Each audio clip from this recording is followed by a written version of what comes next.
Okay, so there we go. I don't know what happened there for a second. I didn't set myself on the stage for a second. Silly me.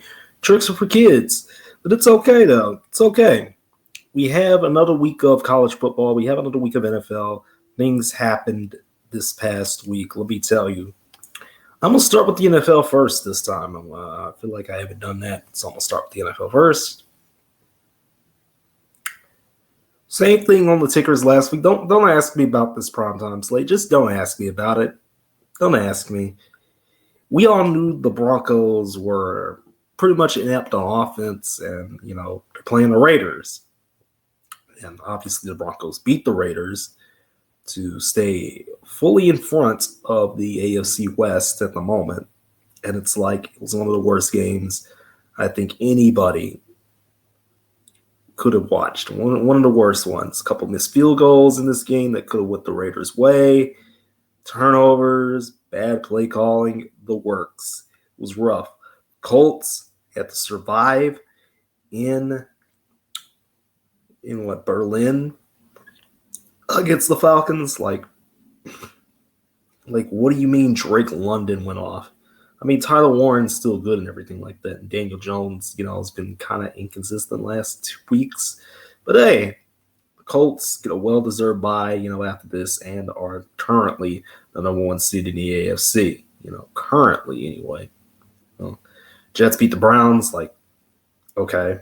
The Panthers, unfortunately, just looked terrible against the Saints. You let Tyler Shaw, dot you up for 282 yards and 2 touchdowns. And it's like, oh, okay. What are we doing here? What are we doing here, Panthers? So, not really a playoff contender. Lamar came back, beat the Vikings, just had a great game, for Lamar Jackson, in a way, a little bit of Derrick Henry to kind of calm things down late. JJ McCarthy did everything he could, but, going under 50% and having 2 picks is not going to help your case, in the grand scheme of things. The Vikings, now under 500 too.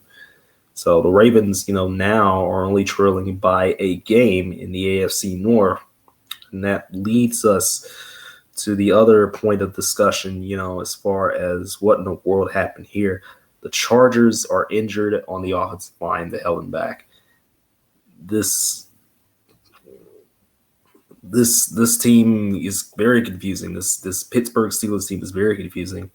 It started out ugly. It started out even uglier. It was 5-3 until pretty much the end of the second quarter. 5-3. And it started 3-2. It was rough. And yet the plays were being made by this Steelers, offense that, just looked rough. It looked rough out there. Rodgers was barely over 50% passing. The offense was not in rhythm. The Chargers were doing, what they could on offense, just enough to get by. 25-10 doesn't really look that great in the grand scheme of things, but it ended up being, 25-10. The Chargers is still kind of trailing right now in the AFC West, and they're, in position to be in position. Unfortunately, the Monday night game was even worse. The Monday night game might have been even worse than the Thursday night game. There was some ref ball in this one. The Eagles beat the Packers by 3. The Eagles decided to make some bonehead decisions late. Tush push unstoppable. Eagles defense is great and everything. Jordan Love is looking terrible out there. I don't know what's going on with him, but he's not looking the greatest out there.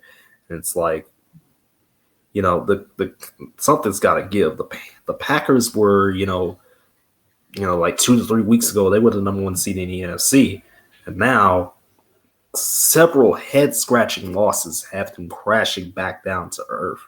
It's like, I thought this team, I thought these 2 teams here, could be going to the Super Bowl. But honestly, the Eagles, yes, they are now the number 1 seed in the NFC.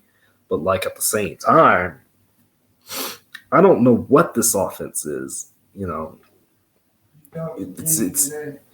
It's inconsistent. It doesn't know what it's doing. It's befuddling at the very least. This stat line from Hurts is just not that great. Like Jordan Love's stat line is even worse. I mean, at least Hurts had a touchdown pass in this game. But this is just rough. This is just rough to look at. It's rough to look at. Like the Lions beat the brakes off the Commanders, and then Jaden Daniels broke his arm again. Seahawks blitzed the Cardinals. I mean, did Jackson Smith-Njigba do too much? Not particularly. 5 receptions, 93 yards, and a touchdown. Not too crazy. It's like Sam Darnold only passed it 12 times. 12, and one of those was a pick. He was 10 of 11 aside for the pick. That's how you know something's up here. But the Seahawks are blitzing through the NFC West right now. And now the collision course is up ahead. Sam Darnold, Jackson Smith-Njigba, and those Seattle Seahawks take it on that man, Matthew Stafford.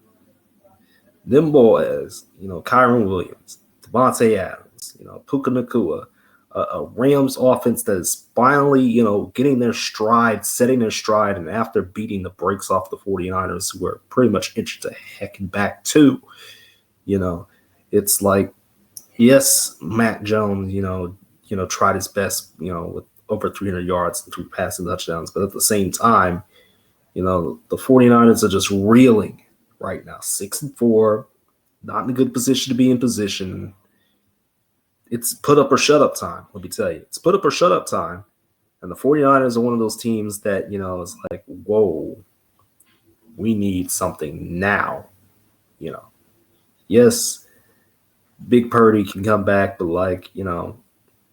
at the same time, it's like the 49ers don't, they don't have the defense that can contain anything, in the future. It's like, it's rough, Seahawks Rams is basically a collision course. And honestly, those are two of the teams that are definitely fighting for the number 1 seed in the NFC right now. Like, I think against the field, these two teams have it. Against the field. Travis Hunter is done for the season, knee injury. And it's like, the Jags also had a 9-point lead at a 20, they were up 29 to 10. They were up 29 to 10, and they let Davis Mills come back and beat them. You know how bad that is, right, Jags? It's real bad. Super bad. Same thing with, Jackson Dart getting a concussion, for the Giants against the Bears. Once Dart went out with a concussion, the Bears, finally decided to wake up and, win. But, boo, who cares, Who cares that the Texans won? The Texans, I don't know what this team is at this point either. A lot of teams just look very, very rough shot. But, hey, Patriots-Bucks was good, though. Really, really fun game. Drake May, Travion Henderson went off. My God. Baker Mayfield did his best. Emeka Ibuka was also, just early and often. And yet the Patriots win this game. They just have just a little bit more muster at this time. And I think, the Patriots, I can't believe it that they turned it around with a guy like Drake May. A guy that I didn't really care for coming out of college, but man, he has stepped up. Man, this Patriots team, has stepped up. One of the more intriguing cases of good teams, and the Bucks, as long as they take care of business in the NFC South, I mean, you have the Panthers, kind of just hanging on by a thread, but the Bucks, as long as they continue to win, they can take the South. They can take the South. And then the Bills get pieced up by Tua Tagovailoa, Mike McDaniels, and the Dolphins. Like, Devon Achane has not had a season like he's had. He's not looked great, because there have been some games where the Dolphins just simply refuse to run the ball. And now they finally run the ball. Look at what happens when you run the ball. Look at what happens when you run the ball. 22 carries, 174, 2 TDs. Look at what happens when you run the ball. That's what happens when you run the ball. Josh Allen, he again did his best, but it was rough. And the Bills are trying to find anything. They signed Mecole Hardman. It's a crazy time, when it's like, oh, okay. What do we do here? What do we do at the end of the day?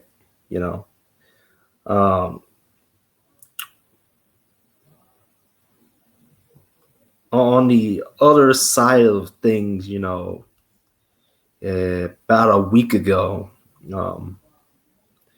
this is after I made the recap for last week. About a week ago, Marshawn Kneeland had passed away, and yes, there are conflicting, things about the story, but the official report, it was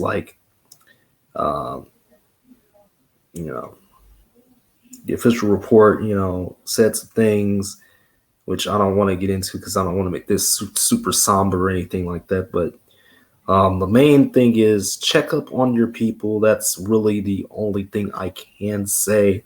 Check up on somebody. Check up on anybody, that that may not be going through the best time, in life. It doesn't matter, whatever the situation was, which I don't know the full story. Not gonna lie to you. I don't know the full story. I've heard different things and different, such and such, and the police reports, said something, and it got caught in the rumors too. The whole police report. But it's an incredibly sad story. Incredibly sad ending for somebody that made a defensive play, got a touchdown out of it. Not even that many days removed from that Monday night game, and and he ends up losing his life, and it's unfortunate. It's really unfortunate that had to happen, and thoughts and prayers can only do so much. You really just need to actually check up on people. We need to check up on our people, and do better, when it comes to mental health. But that's neither here nor there, So this week in the NFL, I don't know what tomorrow is supposed to be. Why are the Jets playing the Patriots? It's a game that's happening. Same thing with the game in Madrid with the Commanders and the Dolphins. Don't know why this game is happening in Madrid, but it's happening, And then another, one 12 p.m. Central slate, and Chargers Jags looked a little bit better maybe a couple weeks ago, but now it doesn't. The Bills and the Bucks, honestly, that also looked a little bit better a couple weeks ago, but it should still be interesting enough to watch, see what Josh Allen and Baker Mayfield can do, slinging it on the field. The old men, the Bengals and the Steelers, Rodgers and Flacco. And it's the Bengals are actually still in the AFC North race because of how bad the AFC North has been, because the Steelers are crashing and burning too with that defense that looks like it was definitely paid for the most, and not performing the way it's supposed to. Again, there's a couple of critical NFC West clashes in the late window. Same thing with the Chiefs and the Broncos. The Chiefs, Patrick Mahomes and company are trying to get back in the AFC West race, trying to get back into the playoff race, and yet, a stimulating Broncos defense is in the way. A crazy, crazy good Broncos defense. I don't know why Ravens-Browns is in the 325 window, but whatever, man. And then Lions-Eagles is going to be basically the cap to your weekend, because Cowboys-Raiders is not a good matchup. I'm going to just say that right now. But yeah, Lions-Eagles, Goff, Hurts, Amon-Ra, and those Philly wide receivers, like Goddard, and company, Thunder and Lightning, Sonic and Knuckles, Saquon Barkley. It's going to be an intriguing game because the Lions have been putting up some points recently. They put up 44 against the Commanders, and it's like, the Commanders, are not the greatest team on the face of the earth at this point because they look pretty bad now. It's like, can the Lions replicate that success against the Eagles? We'll find out. I hope so because I hate the Eagles, but that's neither here nor there. It's like, week 11 of the NFL season. How are we 11 weeks into this? Don't know how. Genuinely do not know how at this point. So, on the college football, USF is now ranked, so that's good. They beat UTSA, beat the brakes off of UTSA on Thursday night. And thus, they are now ranked in the top 25, the CFP. Well, a lot of people are going crazy, cuckoo, bananas over the fact that USF is ranked, because we need 5 conference champions. We got to have 5, and, it's like we could actually have,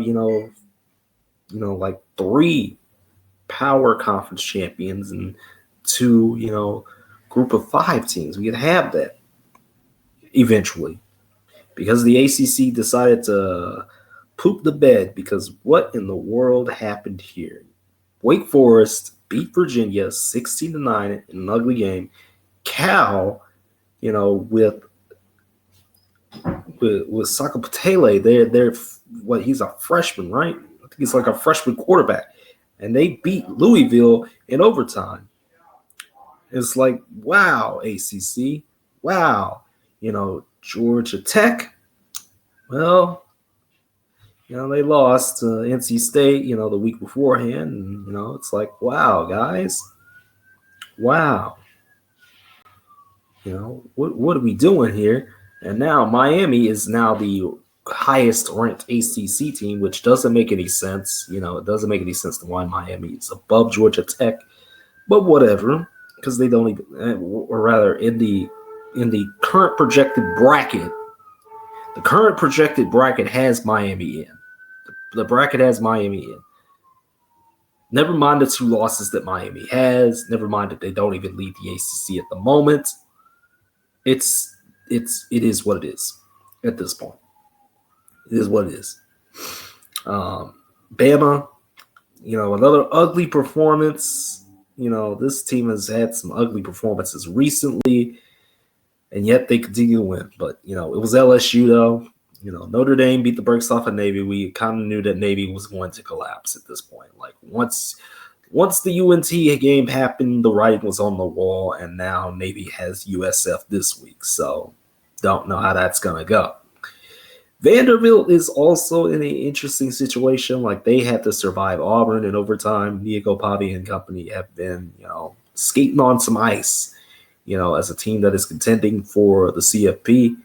And yet they are being rewarded very handsomely for it right now, as they are, in the top 15. Ole Miss took the week off. Texas A&M beat the brakes off a team with no quarterback. Miami obviously beat the brakes off a team with no quarterback. Oregon, unfortunately, still does not look great. Yes, Dante Moore, had a magnificent play at the end of this game, but there was some rough moments. And if it weren't for the Iowa safety, that Iowa decided to put themselves in because they made a mistake, Oregon, I don't even know, at this point. Iowa really shouldn't be ranked right now, but they are, because at least they gave effort. I guess that's what the CFP committee's like. They're like, oh, well, at least you put effort into it. Same thing with a team like Tennessee. Don't know why they're ranked at this point. It is what it is. And then one of the most amazing catches of all time from Omar Cooper, with Fernando Mendoza passing that ball to him. One of the most amazing toe tap grabs I have ever seen in my entire life against Penn State. I'm telling you, Indiana is for real. Indiana is for real. Yes, they beat Penn State by 3, but, honestly, this is a team that can do the thing. They can do the thing, and it's like, wow, man, wow. USC beat up on Northwestern. Georgia beat the brakes off Mississippi State. Ole Miss took care of the Citadel. Ohio State, Jeremiah Smith is now looking like him, as he should be. 34-10 against Purdue. And then that was basically it, aside from, a big one in the Big 12. Texas Tech, BYU, oh my God. It was over from the jump, not gonna lie to you. Over from the jump. Mr. Bachmeier didn't really do too well in this game. When Dickey, was getting off, when Morton was playing to his potential, I'm telling you, this Texas Tech team is for real. That defense is legit, all over the place. They are like roaches, all over the place. Can't get rid of them. Can't stop them on defense. Just one of those ones, one of those teams that's just one of those ones, and they have been handsomely rewarded, as the number 6 team in the CFP rankings at this point in time.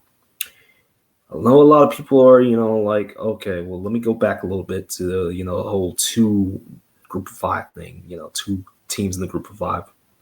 James Madison isn't ranked yet.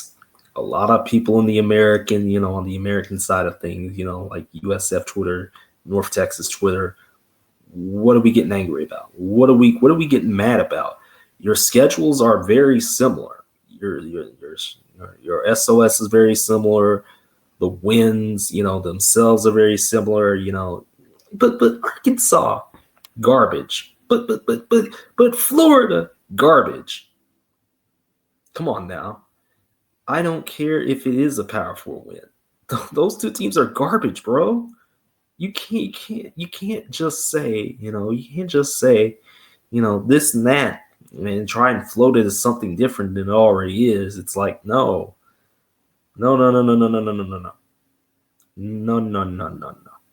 This is we're trying to get more teams to the playoff that aren't, a part of the Power 4, right? I would probably stick together in this situation. People are still talking about, well, there should be a G5 split. And it's like, you can't really have that. You can't have that. It's all FBS. And it's similar to how FCS fans feel about, certain leagues, being in the playoffs, and it's not just like the power leagues in the FCS. It's like the power leagues don't want some of these other teams, from even smaller conferences. Pioneer Football League was one, NEC's another. It's like what are we even talking about here? Like, this is the FCS playoffs, so everybody should be able to go. And we have a 12-team playoff, the FBS. It worked somehow the first year. It worked. It wasn't perfect. I didn't really like all of it, but it worked.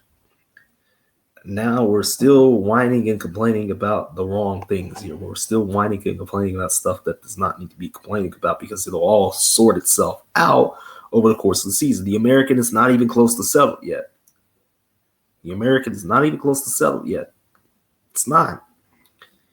James Madison still has to, take care of business in the Sun Belt. If they can take care of business, then they're in good position. Same thing with whoever comes out the American. They could be in good position to be in position. Okay? So, I don't know what we're whining about here. But yeah, Oregon has a bit of a tough test against Minnesota on Friday night. Same thing with Clemson taking on Louisville. Louisville has to rebound at this point. Somebody has to get, that Louisville offense, up and running.